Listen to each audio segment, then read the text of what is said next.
All right. I've been a busy little bee, I'll be honest. So of all the things, I'm gonna talk about a comic book first because the new Justice League comic book is out. Issue number 1 is out, and I read it, and I liked it for the most part. I like the new Watchtower. I like that. I mean, they're really kind of going ham on it being like the 2004 Justice League Unlimited show, but that's fine. Like, that's the gimmick. The name of this comic is literally Justice League Unlimited. I don't love it. Like, I wish they would kind of do more of their own thing instead of. But one issue is out. I don't know. Number one thing I don't really like, Kid Flash he was heavily featured in the first issue, but just the fact that he's on the team at all, I don't like that. Like, and also I think I've seen like Robin is on the Justice League now too, and I'm just what? I don't like that. Like, yeah, I like it to be like a large Justice League, a large roster, but like kids, like they should be on the Teen Titans. Make a big Teen Titans team. Yeah, so Airwave is being featured in this. I didn't know who that was until after I was done reading. I had to look him up. Apparently he was in like a Green Lantern special or something. He's Harold Jordan.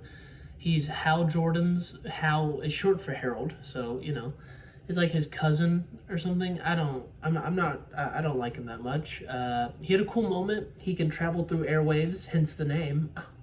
And yeah, he saved a woman's life, and it was cool. But then at the end, spoilers. At the end of the issue, we find out that Airwave is like a traitor.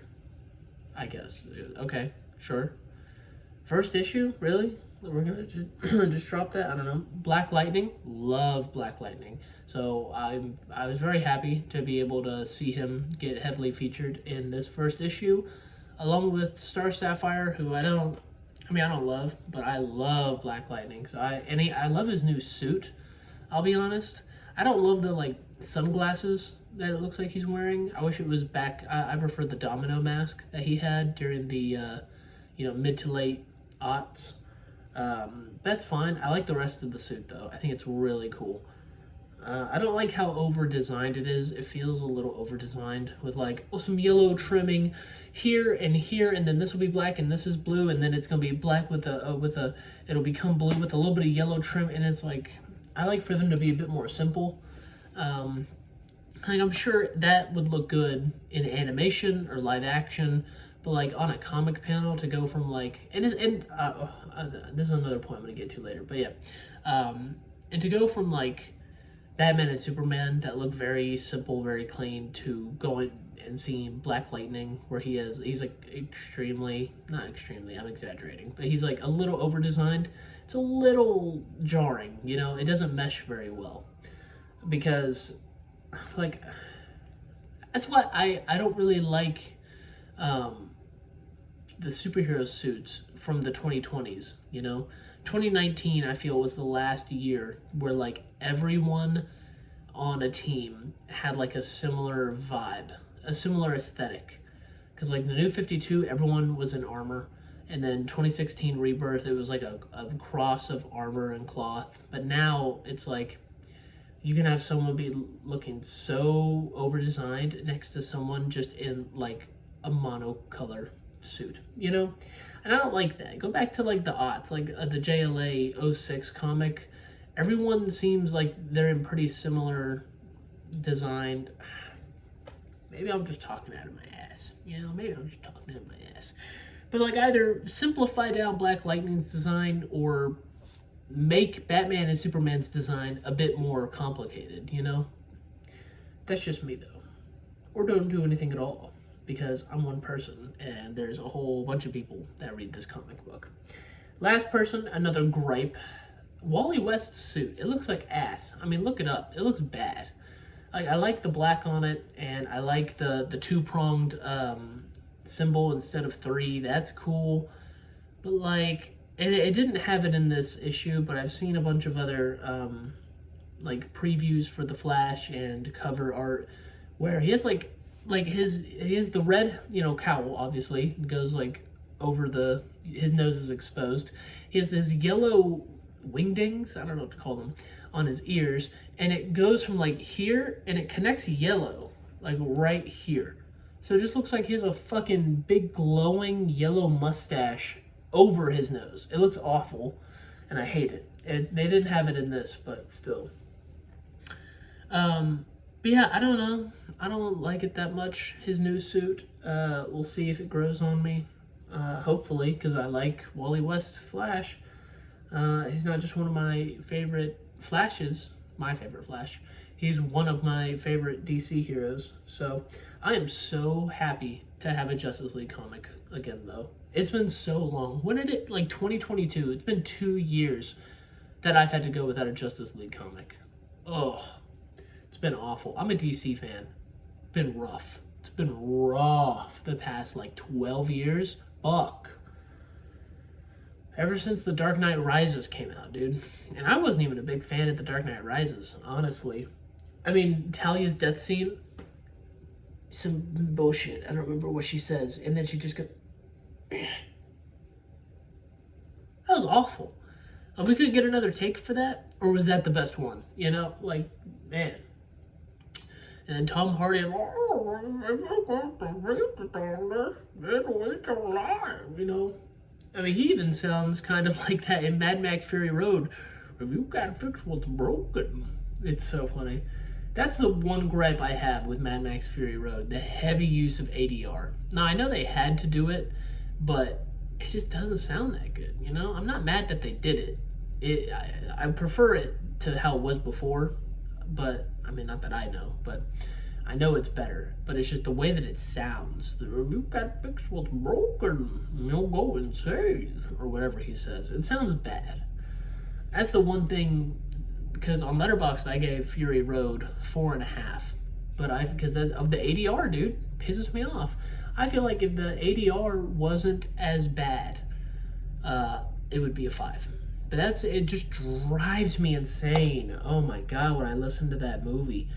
And granted, it's not often because, you know, the focus is kind of on Furiosa, it's kind of on just the action, so we don't hear it that often. Then at the end, when he's giving Furiosa the blood transfusion, he's like, Mox, my name is Mox. It's like, oh, why do you sound like that, you know? Weird. But yeah, Justice League Unlimited was pretty cool. I'm excited. Like I said, I like Black Lightning. We got to see the Adams, Ryan Choi and Ray Palmer. Don't love that there's 2.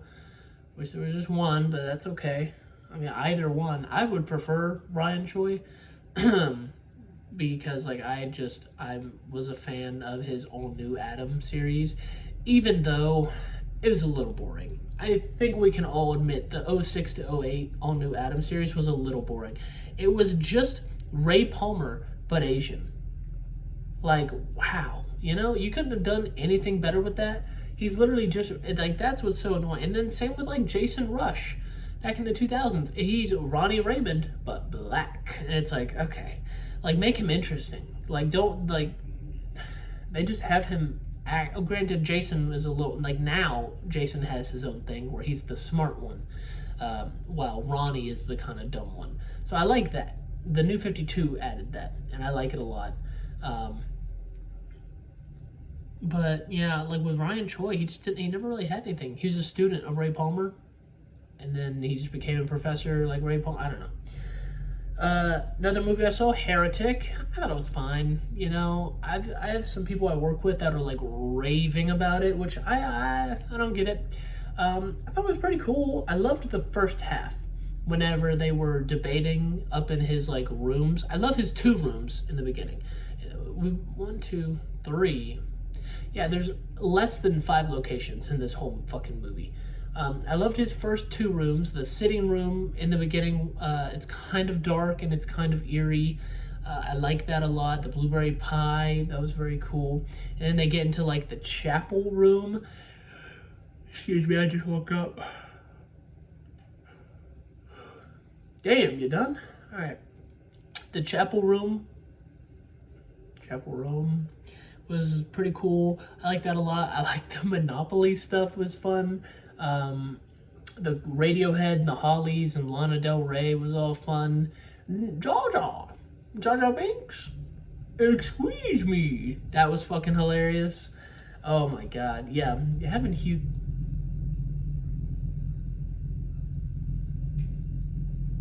It's like construction or something going on.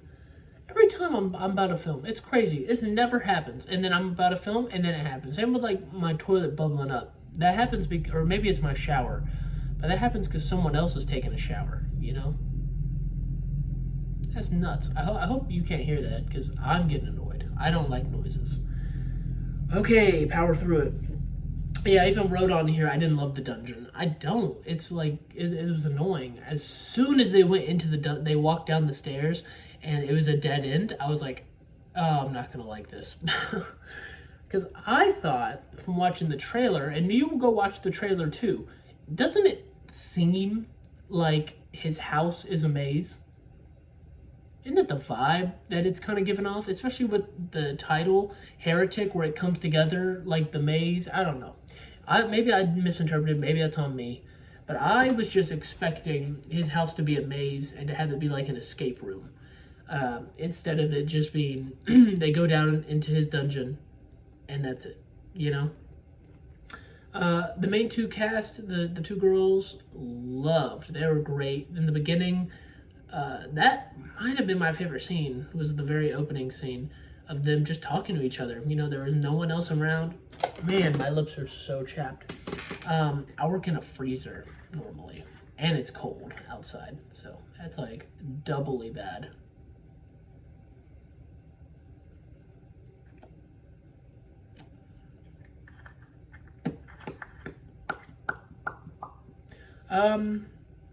Seed Nutrient Lip Balm, coconut oil, seaweed extract, shea butter. How about that? Yeah, so they were talking, one of the girls was talking about like a porn that some porn that she had seen of like these two people fucking in like an apartment or something, I don't know, and then like a woman banged on the wall and was like, I can hear you. And then the woman was like, good, or something like that. And she was like, how do you not have shame? How does that not embarrass you? Do you not feel bad? You're dirty. And then they started talking about condoms and being like, you know, I heard that Magnum is just a brand name. They're the same size as other condoms. And then the black-haired girl was like, actually, no, they're bigger because my sister's husband has a very big dick and he uses Magnum. Which I feel that wasn't her sister. Or maybe it was. Because she had an IUD, we find out later in the movie. Spoilers for everything. I said spoiler for the Justice League comic, it's for everything. She had an IUD later, we find out. So, I don't know, was that really her sister's husband or boyfriend or whatever? Or is that maybe someone she hooked up with in the past? Or maybe her I don't think she would have a current boyfriend, but maybe someone she hooked up with in the past. IUDs, don't they typically last around 5 years, 8 years? I don't think it's 8. 2 to 5. I think it's 2 to 5 years an IUD lasts. And they are 19. So, you know, and IUD, can they, damn, I should have brought my laptop I thought about it, bring my laptop in so I can Google questions that I have because I can't use my fucking phone. I don't know. I don't think you can get an IUD before you're 18. So she's fucking, I'm thinking. So maybe she fucked a guy with a big dick and that was the Magnum condom that she was talking about. I don't know. But I really like this first scene just to see them interact with each other. No other characters around. Oh, a shirt. I'm sorry, my shirt. I got a cool anime titty girl shirt on. I like it a lot. It's getting kind of faded. I've had it for a while. I had a stain on here. Oh, I think it's gone. Awesome. I don't remember where it was. That was so annoying though. It was like an orange, I think it was a sauce. Ever since I was a kid, I've had trouble with if something that I have gets a little bit messed up, I'm like, I don't want it. So like, I would have a toy and a finger would break off and I would be like, I would throw away the toy because I'm like, I can't, it's broken, I can't have that. So it took a lot for me to not give her to this shirt when I got a stain on it. I mean, it's a white shirt, you know, whatever. Yeah, the dungeon, man. Like, it was kind of cool whenever they brought the prophet. I was like, are they gonna go supernatural? It was so weird. I couldn't. Maybe I need to rewatch it, but I honestly feel like maybe it just wasn't for me. Now, granted, I really liked the first half, though. That's what's like.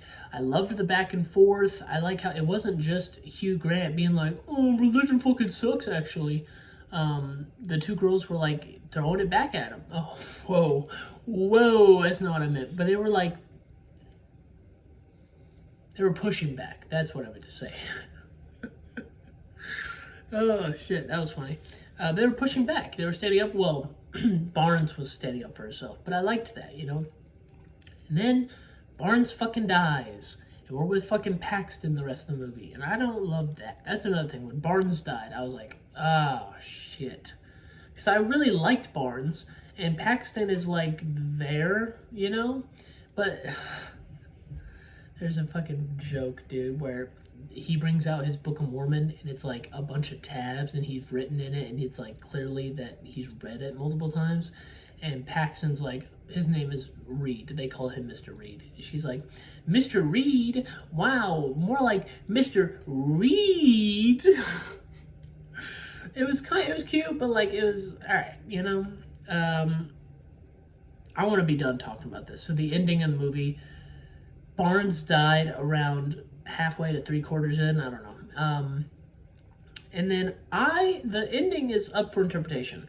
I believe Paxton also died. Some people don't believe that.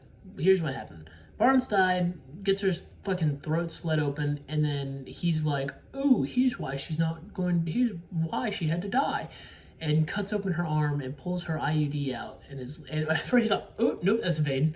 So she's fucking dead, you know, and pulls her IUD out and is like, "Ooh, she's a robot. She was sitting here. It's all a simulation." Now that's a lie because the one true religion, his whole gimmick is control. So he's just trying to make up a lie to control Paxton, control the narrative. But yeah, so then at the end, Paxton fucking gets Hugh Grant in the throat, but then Hugh Grant catches up to her, stabs her in the stomach, and she kind of slumps against a wall. Excuse me. And then he is like crawling over to her and is like, pray for me. And she's like, prayer doesn't work. But then she's like, she does it anyway because she's like, it doesn't work, but it brings you comfort. And it's nice to have someone think of you, you know? I don't like the banging, dude. I don't know what the fuck they're doing. I hate that noise. But, I've gotten off track. What was I saying? Stabbed in the stomach. It's such a loud noise. God. And I have anxiety. And I'm freaking out. And I don't like that. I'm trying to ignore it. Stabbed in the stomach. Prayer doesn't work. Starts praying. He starts crawling over to her because he's going to stab her again and kill her. And when he's like right on top of her, Barnes hits him in the head with a piece of wood that had been established earlier. What?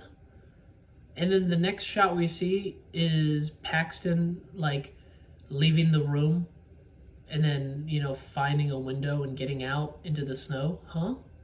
No way Barnes is still alive, and no way Paxton can still move that like quickly. Like, she got stabbed and she gets out into the snow. Her phone has no reception still because his house has metal in the walls and ceiling, so no reception in there. And then she has a butterfly land on her finger, like how earlier she said to Barnes that when she dies, she would come back as a butterfly and land on people's fingers. And then after the shot of the butterfly, we cut back to her face, cut back to her hand, no butterfly, cut back to her face, she seems confused, movie over. What do you think of that? What do you think of that? What do you think that means? I think she fucking died. Now, just because I kind of like a movie where the main character dies, you know? It's interesting to me. And Also because earlier the prophet that Hugh Grant had a near death experience and was like, oh, it's clouds but not heaven, angels, whatever. So I'm to see that as like the snow is it's snow but not heaven. She had no reception even though she left the house. The butterfly. I feel like she died. Oh, Barnes is her angel that like saved her, which no way. Her throat slit open, and then her fucking here to here sliced. And then he was fucking digging around in there. He pulled a vein. Oh, that's a vein.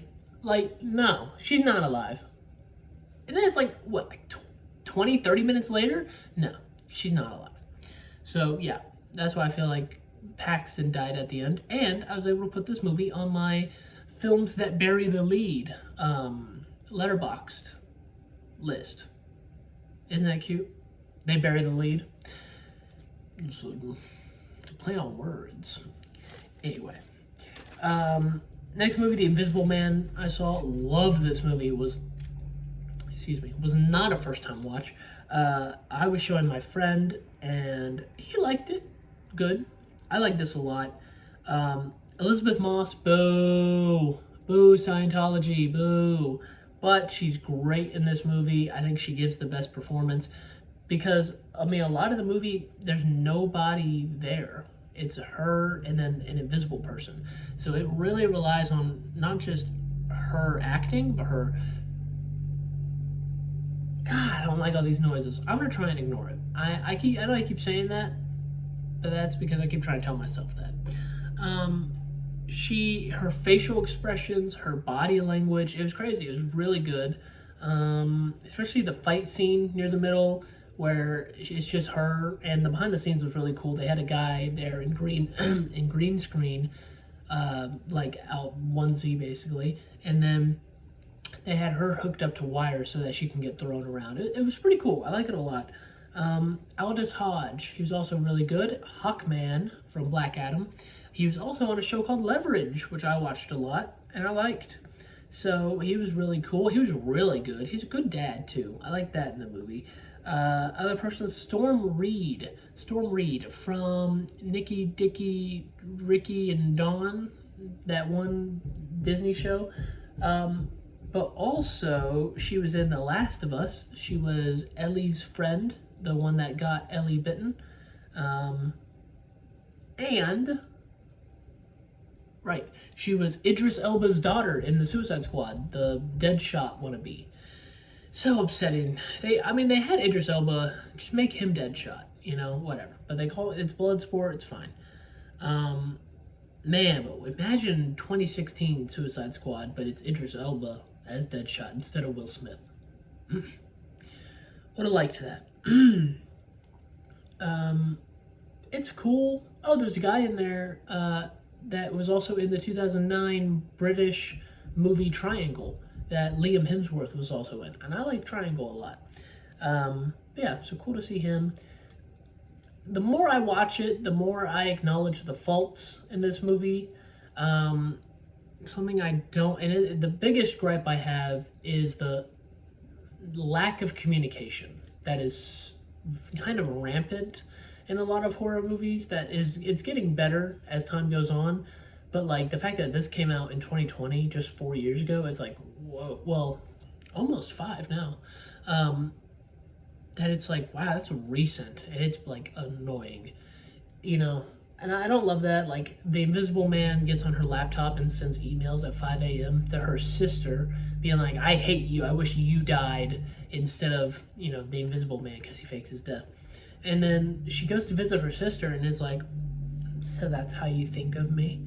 And she's like, what are you talking about? It's like, don't play dumb. The emails that you sent. It's like, what emails? I didn't send any emails. Wow, you're pathetic. It's like, dude, she obviously doesn't know what the fuck you're talking about. Like, and also the fact that she's like, can I read it? Let me read the email. She's just like, sis, no. I don't know. That really pissed me off. And it's a lot of like, you wouldn't believe me if I told you. Like, that's really annoying, but that's only in like act one, really, and that's because they need to set up the whole movie. The whole movie doesn't work if people talk, you know? So I kind of get it. It's just really annoying. But the payoff, kind of worth it, honestly. The hospital scene, oh my god, the hospital, the whole, like, as soon as she gets into the hospital, to the rest of the movie, amazing. So good. Love the ending also, one of those good for her endings. So I like that a lot. All right, next one, In a Violent Nature. This is like the Friday the 13th movie, but it's from Jason's point of view. Oh my god. It was only an hour and a half, felt like 3, I want to be honest, and not in a bad way. But just because of how slow it is, obviously it's Jason. I mean, they call him Johnny, that's his character's name. But I mean, it's Jason. And you know how, like, picture a Friday the 13th movie.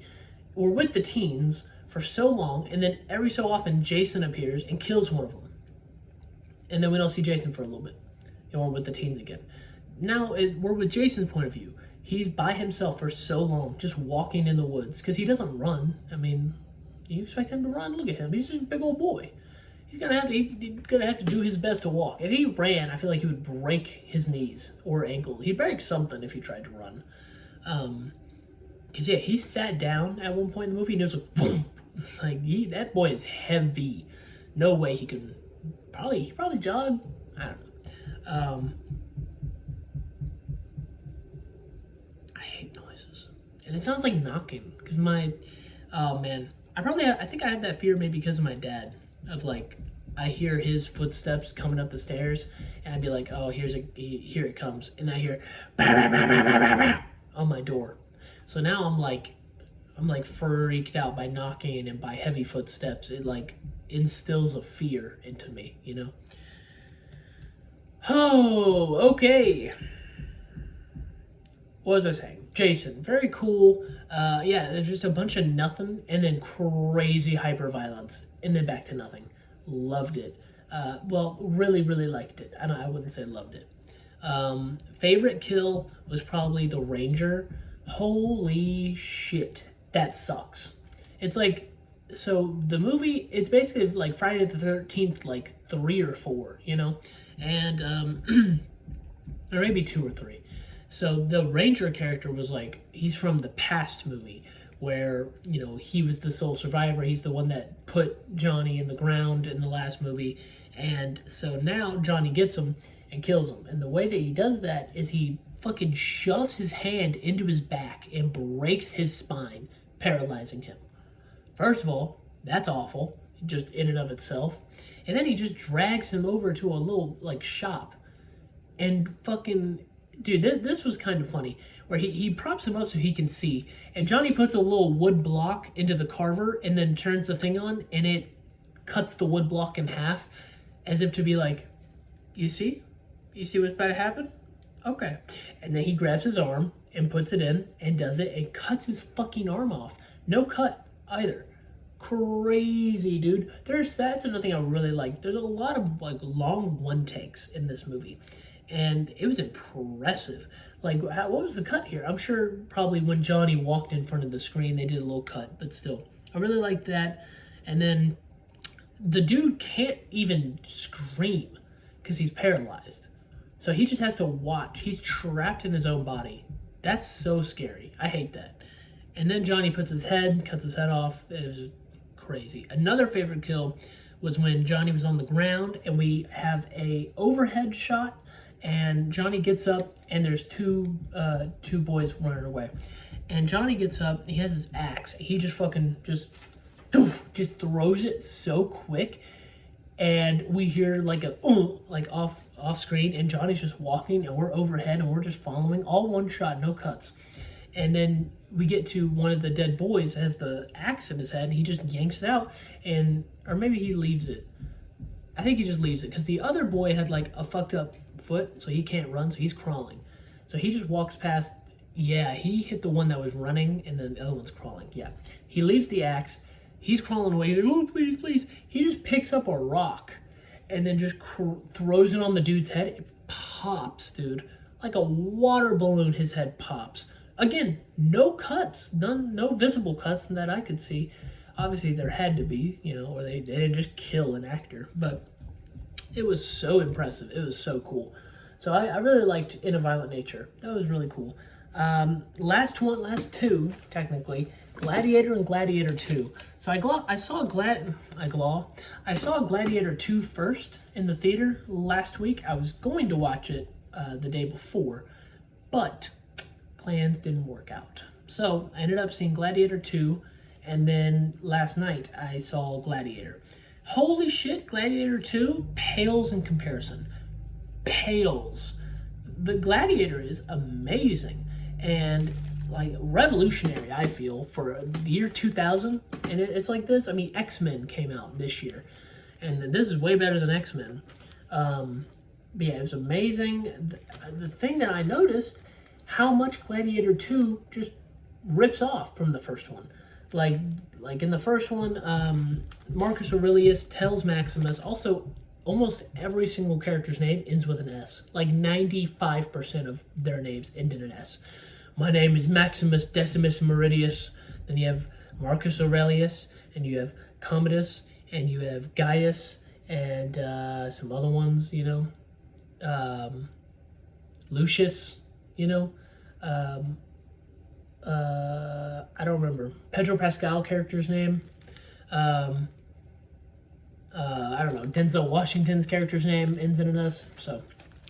So he tells Maximus, Marcus Aurelius does, about his dream of Rome, how it's so fragile, he can only speak it in a whisper, or else it would break, or something like that. And in the second movie, they just say that whole thing again. The whole thing. Not like, oh, Rome's a fragile dream. Marcus Aurelius once said, and then just says that whole line of dialogue. I mean, they get away with it because it's quoting him. Who the fuck was there for that conversation? It was him and Maximus in his tent, like, out on a war battlefront. Like, I don't understand that. Or did he say this multiple times? But fuck you, you know what I mean? Like, that pissed me off. They reused the whole, like, oh, a great general, that, like, oh, what reward do you want, great general? Can I go home? Maximus, Russell Crowe, that was him in Gladiator, and then that was Pedro Pascal in Gladiator 2. It was just the same thing. And then also of, like, whatever. Last thing, I don't want to get too far into it. I don't want this to be, like, a 40-minute video, but it was just really annoying. Like, watch Gladiator and then watch Gladiator 2. Or I do it the way I did, 2 and then 1, whatever. Not like it matters. And just like, holy shit. They ripped off so much. It pissed me off. Maximus is the GOAT. This is the last thing. Boom, I'm done. Maximus, it fucking rules. Holy shit. Everyone wants to either fuck or watch Maximus fuck. Whoa. I either want to fuck Maximus or watch Maximus fuck. There we go. That's what I meant to say. Everyone was glazing dude shit. It was crazy. The whole movie. Even when he was a slave, he had the other slaves be like, oh, Spaniard. I was like, damn. This dude commands an erection wherever he goes. It was nuts, man. And then even all the women, like, they were like, whenever, and he was a slave, dude. He was just walking through the show. Granted, he was a gladiator, not really a slave, if you're getting into, the technicality. And also he was like the most famous one at that point, but still, man. And then he had women like fawning over him. Me and my friend saw the same hot woman at the same time. Like, I was like, oh, did you see that? And he's like, you saw that too? So that was funny. But yeah, dude was crazy. And also, apparently, rich women pay to have gladiators fuck them. That's a thing. I didn't know that. That's cool. Because, like, the rich woman that's, like, an ex-girlfriend of Maximus comes to visit him in his, like, slave cell as a gladiator. And she's like, rich matrons often pay to, I don't know how she said it, but she basically says, like, rich women come to fuck gladiators. Like, they pay to have gladiators satisfy them. Or something like that. And he's like, well, you can satisfy me. And she's like, really? And he's like, yeah, but getting the fuck out of here. Total pwn moment. Get pwned. What was that thing from the 2010s? I don't know. Poggers. Yeah, Maximus was pretty cool in this movie. I liked him a lot. He was dope. Really loved, like, it wasn't just people being like, Maximus is cool. Yes, Maximus is cool. I like him a lot. Like, we saw it.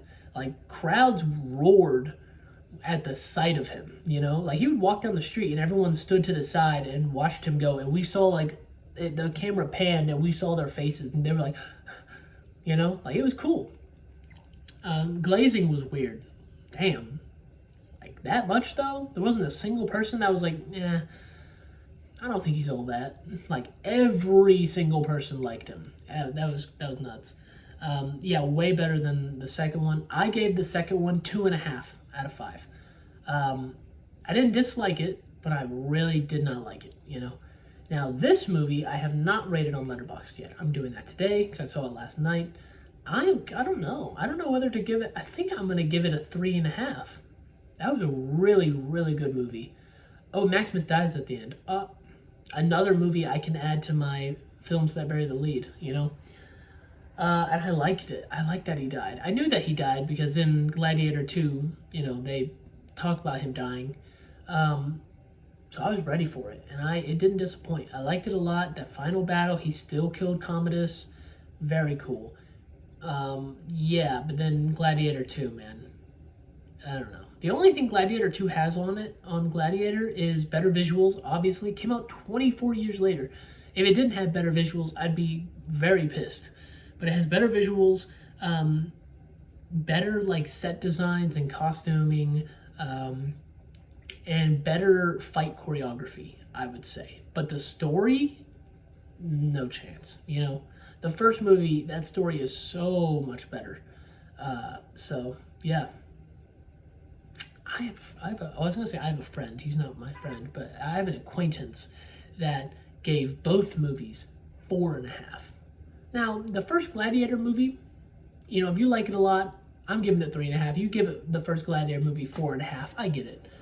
You know, but the second one, to give it a 4.5 also, you're saying Gladiator 2 is on the same level as Gladiator? The fuck? No. I'm like, I saw his review like 2 weeks ago, 3 weeks ago almost at this point, and I'm still baffled. Yeah, I'm even more baffled. Okay, I was baffled when I first saw it. I was even more baffled after I saw Gladiator 2 and didn't like it. And now after seeing Gladiator, I'm like, what the fuck are you on about? You think these are the same level of movie? That's ridiculous. No. I don't know. I mean, to each their own. If he likes both of them, good for him. I just, yeah, Gladiator 2 wasn't really for me. Man, Paul Mescal just did not, I don't think it's Paul Mescal's fault in Gladiator 2. I think it was the writing. They didn't give Lucius, but like Hanno is his fake name. They didn't give him enough character. Because holy shit, Maximus has character. He's the GOAT. He was so cool to watch on screen. But Hanno or Lucius, every time he was on screen, I was like, all right. Like, he was boring. My favorite character was Pedro Pascal. I don't remember his name, but Acacius. Another S. I knew it. I called it. He was my favorite, and then he fucking died, and I was like, okay, well, Joseph Quinn, who's going to be the Human Torch next year. Very excited. I was like, okay, well then, at least I still have him. And then he fucking dies. So I'm like, oh my God, I don't like this movie, you know? So, yeah, and then the ending is the exact fucking same. Because in the first movie, oh shit, I should have looked this up. I think the main, like, Maximus's gladiator friend, I think that's the guy that was in Guardians of the Galaxy. That was like, you know, Chris Pratt said, my name's Star-Lord. Who? I think it's him. I don't know for sure, but the faces look similar. I think it's him. So the movie ends with him burying Maximus's, like, little toy figures of his wife and his son that he would use to pray to almost every night. So he buried those in the Colosseum where Maximus died. That's how that movie ends. And Gladiator 2 ends like the exact same fucking way, except that it's Paul Mescal, Hanno. Well, he's Lucius, whatever. It's him in the Colosseum. I don't remember what he was doing, I'll be honest. I was pretty like, is this movie almost over by the end? But he was in the Colosseum doing something, burying, or just maybe he was touching the dirt, I don't know. And it ends after that too. So it's like, all right, like, literally almost a copy paste from first movie to second movie. It's just the visuals are better and the choreography's better, but like honestly, I kind of like the acting a little. No, no, no. I like the acting more in the first Gladiator. But yeah, Joaquin Phoenix was crazy in Gladiator, man. Yeah. But Joseph Quinn, I think oh, okay, that's on the Gladiator too. Yeah, the Emperor. The Gladiator 2, it's Emperors because it's the two twin brothers that don't look at all similar. Yeah, I don't know. It's just I didn't like the story as much. Yeah, all right, that was it. I'm going to Indiana tomorrow.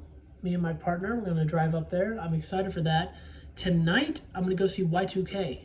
I need to buy tickets like right when I'm done recording. Buy tickets, but I'm gonna get tickets. I am an AMC A-lister, so I don't buy tickets. But yeah, I'm going to get tickets for Y2K. I need to take a shower. After that, I need to do laundry, and then just chill until the movie starts. It's a 7 p.m. showing. 7 p.m. Friday, 95 degrees. I don't need don't need. I don't know. But yeah, all right. Well, that's it. Okay, 41 and a half minutes. That's crazy.